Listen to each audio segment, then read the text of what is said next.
ẹ kú dédé àkókò yìí gbogbo ẹ̀yin olólùfẹ́ ìkànnì Jígí Alára, ìkànnì 24 tó fi ìkàlẹ̀ sí ìlú Ìbàdàn ìpínlẹ̀ Ọ̀yọ́, ilé tí a ti ń sọ ọ̀rọ̀ bí àkọlé ìtàn tó jẹ́ wípé pẹ̀lú ìmísí Odùduwà ní gbogbo ọ̀rọ̀ tó ń jáde láti ẹnu wa. Ẹ̀yin olùgbọ́ wa, a dúpẹ́ fún bí ẹ ṣe ń bá wa lọ. Ojú tẹ́ fi ń fò wá kò ní fọ́, bẹ́ẹ̀ sì ni etí tẹ́ fi ń gbọ́ wa kò ní di tẹ́ náwó sí láéláé. Abdulkareem Nimot ni oníròyìn yín.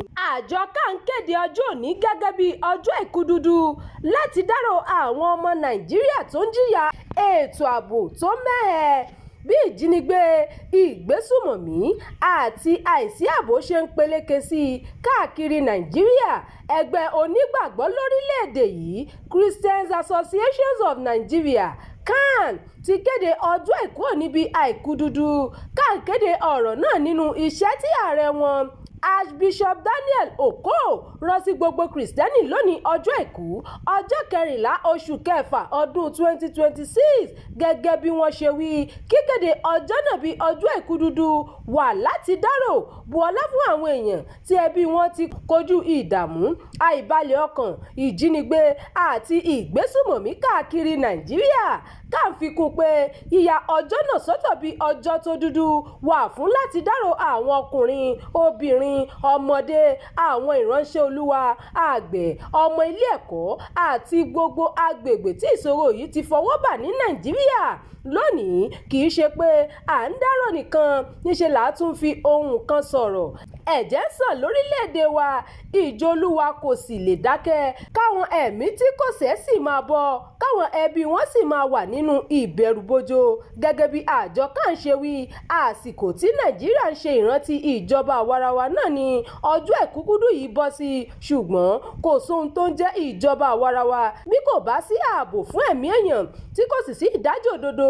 Bí ẹgbẹ́ onígbàgbọ́ Nàìjíríà ṣe sọ, ẹgbẹ́ náà ṣàlàyé àtìlẹ́yìn wọn fáwọn ẹbí tí wọ́n jí àwọn èèyàn wọn gbé lọ. Pẹ̀lú ọ̀pọ̀ èèyàn tó ń gbé nílẹ̀ yìí nínú àìbalẹ̀ ọkàn, àjọ CAN fi ẹsẹ̀ Bíbélì kan gbé ọ̀rọ̀ wọn lẹ́sẹ̀, èyí tí ṣe ìwé Máṣíù orí 5 ẹsẹ̀ 4. Alábùkún fún ni àwọn tí ń ṣọ̀fọ̀ nítorí a ó tù wọ́n nínú.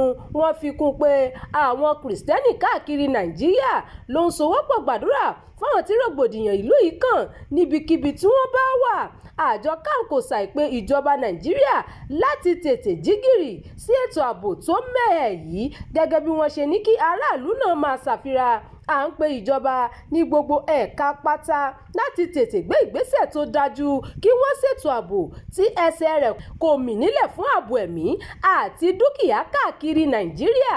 Dídáàbò bo aráàlú jẹ́ ojúṣe pàtàkì tí a fi fún àwọn tó bá wà nípò agbára, wọ́n sì gbọ́dọ̀ fi gbogbo ipá wọn sí i. A pe àwọn ṣọ́ọ̀ṣì, àwọn ilé ẹ̀kọ́ Kìrìsìtẹ́nì, ilé ìwòsàn, àwọn ẹ̀ka tó ń rí sí ẹ̀sìn àti bẹ́ẹ̀ bẹ́ẹ̀ lọ láti so okùn ààbò wọn lé sí i. Àjọ CAN fi kún pé ìjáfara kò gbọdọ̀ sí báyìí, kí kálukú máa wà ní ìgbáradì, kí wọ́n sì máa ṣiṣẹ́ pẹ̀lú àwọn ẹ̀ṣọ́ aláàbò agbègbè wọn bí wọ́n ṣe ń fojú sọ́rí.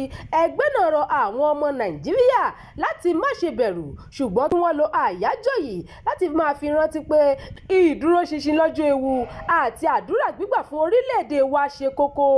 Ìgbésẹ̀ àjọ CAN yìí wà fún ìrántí pé ìjínigbé àti ìpànìyàn ń gbilẹ̀ káàkiri Nàìjíríà tí ọ̀pọ̀ èèyàn sì ń wà ní ìgbèkùn pẹ̀lú.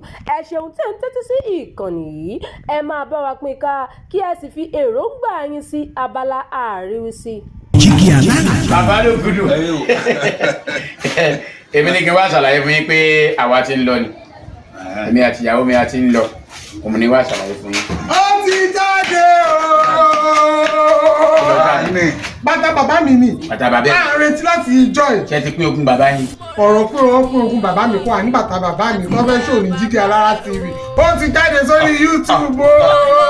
Ó ní lọ sọ. Ṣé ní pọ́ńṣẹ́ ní gbogbo aláyé.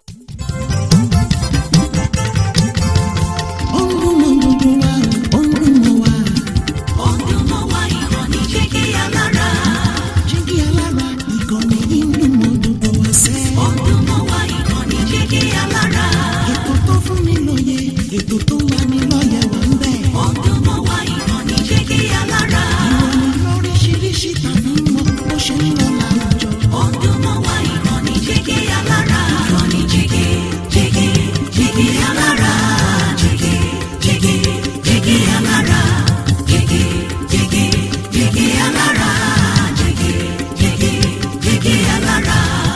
ìkànnì jígí alára 24 bàbá gbogbo.